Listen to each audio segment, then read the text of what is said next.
નમસ્તે દર્શક મિત્રો. મોદી સાહેબ ગુજરાતની મુલાકાતે છે.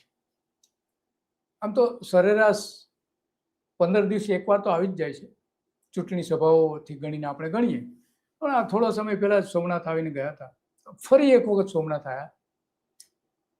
બંગાળની ચૂંટણી પૂરી થયા પછી અહીંયા સોમનાથ આવ્યા. એ પહેલા જામનગરમાં એમણે સભા કરી. તો જામનગરમાં કેટલીક રાજકીય વાતો કરી.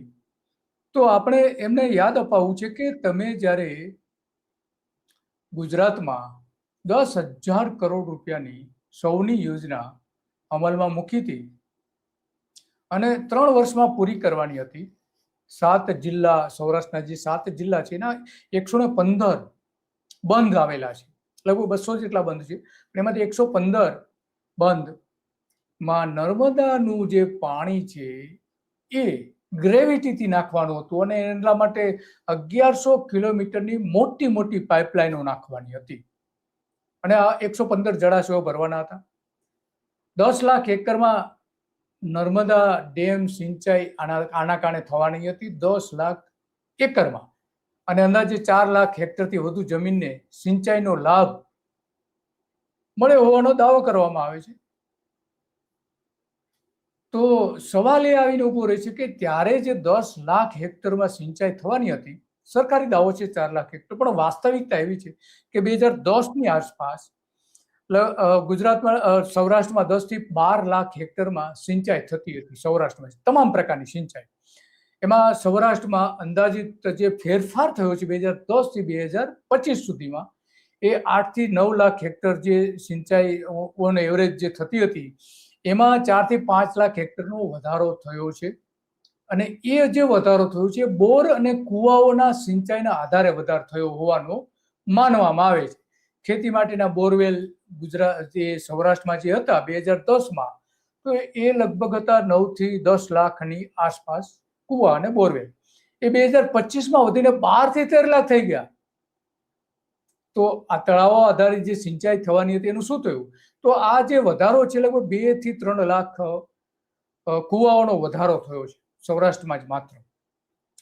તો 2012 બાદ 2016માં મોદીએ ફરી ચૂંટણી જીતવા માટે સૌની યોજના જાહેર કરી. 2012માં તો જાહેર કરી જ એમણે અને એના આધારે ચૂંટણી જીતવાનો પ્રયત્ન કર્યો. એ પહેલા પણ અનેક વખત નર્મદાની સિંચાઈથી પાણીથી લઈને બીજી ઘણી બધી યોજનાઓ જાહેર કરી હતી. તો આ અંગે ધારાસભ્ય શક્તિસિંહ ગોહિલે 2026માં કેટલીક બાબતો એમણે જાહેર કરી હતી. 2016માં કે નરેન્દ્ર મોદી સૌની યોજનાના એ બધા માટે યોજના નથી, પરંતુ મતદારોને ગેરમાર્ગે દોરવા માટેની યોજના છે.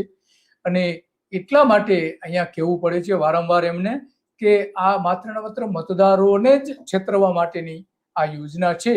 2017ની ચૂંટણીને ધ્યાનમાં રાખીને વડાપ્રધાને ફરીથી આ 115 જે ડેમો છે સૌરાષ્ટ્રને ભરવા માટેનું નાટક કર્યું હતું એવું શક્તિસિંહ ગોહિલે એ સમયે કહ્યું હતું. એમણે એવું કહ્યું કે 2002 થી નરેન્દ્ર મોદી દ્વારા આવા જુઠ્ઠાણાઓ ચલાવવામાં આવે છે, લોકોને ગેરમાર્ગે દોરવામાં આવે છે કે નર્મદાનું સિંચાઈનું પાણી કેટલું મળી રહ્યું છે સૌરાષ્ટ્રને આતે એના સંદર્ભમાં. તો જે નર્મદા બંધમાંથી 3 મિલિયન એકર ફૂટ પાણી જે મળવાનું હતું એમાં 1 મિલિયન એકર ફીટ કચ્છને, 1 મિલિયન ઉત્તર ગુજરાતને અને 1 મિલિયન સૌરાષ્ટ્રને મળવાનું હતું. એમાંથી આ સિંચાઈ યોજના બનાવવાની હતી ચોમાસામાં જે પાણી મળે એના માટે. તો આ સિંચાઈ કેમ ન વધી સવાલ એ આવીને ઉભો રહે છે. તો એ પહેલા આપણે સાંભળી લઈએ કે મોદી સાહેબે જે કહ્યું હતું એ સાંભળી લઈએ. સૌની યોજના જે જાહેર કરી હતી ત્યારે પાણી માટે અને તે પણ ફક્ત નર્મદાના પાણી માટે 10,000 કરોડ રૂપિયાનું નજરાણું આપણા ચરણોમાં ધર્યું.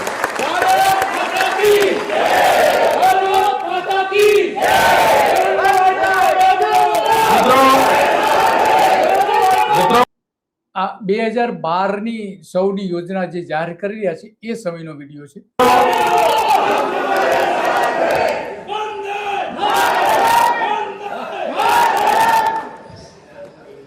બે બાબતો આગામી 5 વર્ષમાં હું જાતે કરીશ.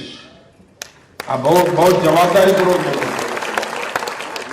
એક તો આજે નર્મદા અવતરણનું કામ કરવાનું છું તે, અને બીજું કલ્પસરનું કામ પણ હું જ શરૂ કરીશ.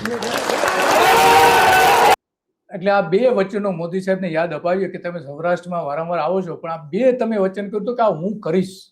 કલ્પસરના કોઈ ઠેકાણા નથી, એનો કોઈ અમલ થયો નથી, માત્ર અભ્યાસ અહેવાલો થયા છે, એ સિવાય કશું નથી. અને સૌની યોજના જે બનાવી છે 10,000 કરોડ તો ત્યારે જાહેર કર્યા હતા, પણ ત્યાર પછી એની લગભગ 3 ગણી કિંમત થઈ ગઈ છે. 3 ગણી આજે 2026માં પણ યોજના પૂરી નથી થઈ. સાંભળીએ આગળ શું કહે છે. 100 વર્ષ સુધી, આગામી 100 વર્ષ સુધી, આગામી 100 વર્ષ સુધી સૌરાષ્ટ્રને પાણીની જરૂર નહીં પડે એવું સ્પષ્ટપણે બોલી રહ્યા છે.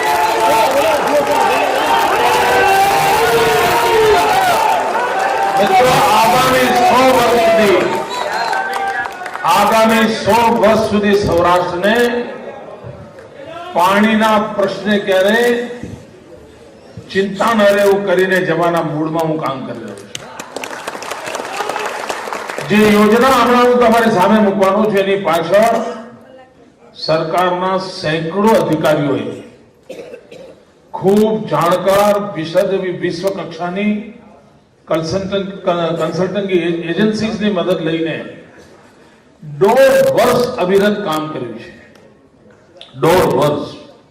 અને એમાંથી ઝીણી બારાઈકો સાથે આ યોજના શરૂ કરી છે.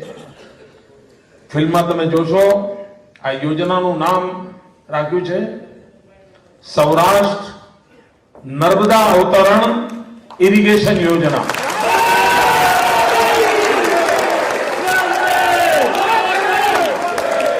સૌરાષ્ટ્ર નર્મદા ઇરિગેશન યોજના.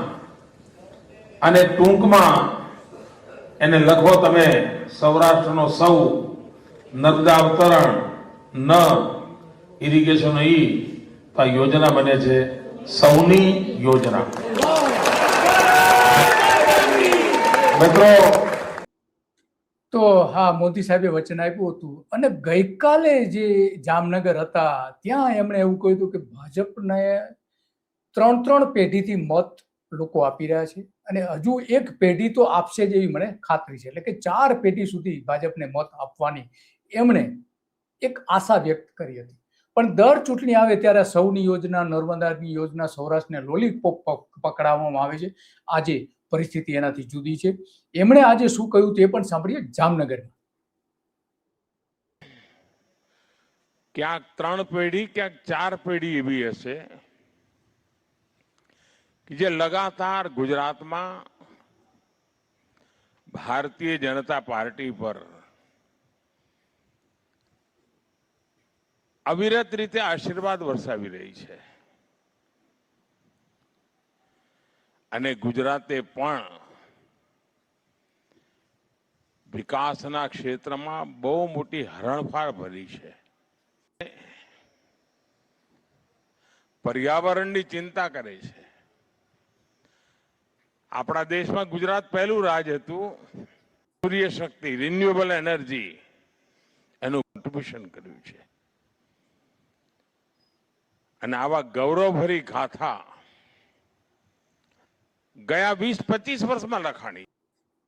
ગૌરવભરી ગાથા 20-25 વર્ષમાં લખાણી છે. તો આ જે સૌની યોજના છે એ જે ઉદ્ઘાટન કરવામાં આવ્યું હતું એ સમયની આ તસવીરો છે, મોદી સાહેબની તસવીરો. અને એ સમયના જે નેતાઓ છે. તો ભાજપ 15 વર્ષમાં 2016 સુધીના શાસન પછી પણ આમાં કોઈ પ્રગતિ થઈ નથી. નર્મદાના દરવાજાનું કામ પૂર્ણ કરવા માટે કોઈ પરવાનગીની જરૂર નથી, છતાં આ શક્તિસિંહ કહી રહ્યા છે. સૌપ્રથમ 2002ની ચૂંટણીમાં મોદીએ જાહેરાત કરી હતી કે ડેમોમાં નર્મદાનું પાણી અને નદીઓમાં છોડવામાં આવશે. તો શું થયું પછી? એટલે કે 2002 થી નરેન્દ્ર મોદી આ લોલીપોપ પકડાવતા રહે છે, પણ આજે આ યોજના સફળ નથી, બિલકુલ સફળ નથી. 2007ની ચૂંટણી પહેલા 8 સપ્ટેમ્બરે સિદ્ધપુરમાં નર્મદાનું પાણી લાવવા માટે મહાસંગમનો શો કર્યો હતો, ત્યાં પણ પાણી નથી. અને એ આવી જે અનેક યોજનાઓ 2012ની ચૂંટણી નજીક આવતા 25 સપ્ટેમ્બર 2012ના રોજ મોદીએ સૌરાષ્ટ્રમાં સૌની યોજના જાહેર કરી હતી. 25 સપ્ટેમ્બર 2012માં 12મી ચૂંટણી આવતી હતી અને વડાપ્રધાન બનવા માંગતા હતા, એટલે કંઈક તો કરવું પડે ને. તો આ મૂળ વાત એટલા માટે છે કે લોકોને લોલીપોપ વારંવાર પકડાવે છે. 2016 2016માં સૌરાષ્ટ્રના 4 લિંક દ્વારા 115 બંધ નર્મદાના પાણીથી છલકાઈ જશે એવી જાહેરાત કરી હતી, પણ આજ સુધી કંઈ જોવા મળતું નથી. તો ગોંડલમાં આવીને ત્યાં પણ યોજનાની જાહેરાત કરી હતી. 2013માં ફરીથી કહ્યું હતું. તો આ સૌરાષ્ટ્રની જે યોજના છે, શક્તિસિંહે તો આરોપ મૂક્યા હતા કે ચૂંટણી દરમિયાન આપવામાં આવેલું એક મોટું વચન ખોટું વચન છે, અને સૌની યોજના માટે જેટલું પણ નાનું કામ થયું છે તેમાં પાઇપલાઇનમાં ભારે ભ્રષ્ટાચાર થયો છે. પાઇપલાઇનના કામ માટે ટેન્ડરોમાં કોઈ પારદર્શિકતા નથી. આવો આરોપ પણ શક્તિસિંહ ગોહિલે મૂક્યો હતો એમના સ્ટેટમેન્ટમાં, જે આપણે સ્ટેટમેન્ટ જોયું.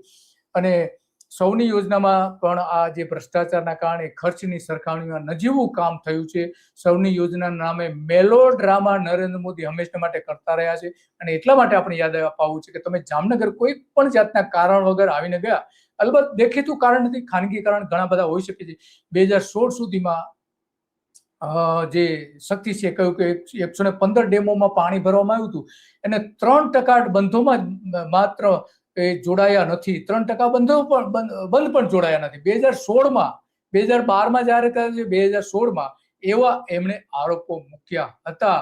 તો આ બધા જ વાત આપણે જાણીએ છીએ કે 13 વર્ષના શાસનમાં શું થયું, સવાલ એ આવે છે. અને એટલા માટે કાલચક્રમાં આજે આપણે નરેન્દ્ર મોદીને પ્રશ્ન પૂછી રહ્યા છીએ કે તમે શું કર્યું? 4 પેઢીએ તમને મત આપ્યા સૌરાષ્ટ્રની, શું થયું? સવાલ એ આવીને ઉભો રહે છે. અને એટલા માટે સવાલ કરીએ છીએ આપણે કાલચક્રમાં કે તમે આપેલા વચનો જુઠ્ઠા પુરવાર થયા છે. ધરતી ઉપર કોઈ કામ નથી થયું છે, એ પણ અમુક અંશે થયું છે, પૂરેપૂરું નથી થયું. બસ આજે આટલું. આવી જ બાબતો ઉપર આપણે કાલચક્રમાં રોજ સવારે 9 વાગે વાત કરતા રહીશું. નમસ્તે.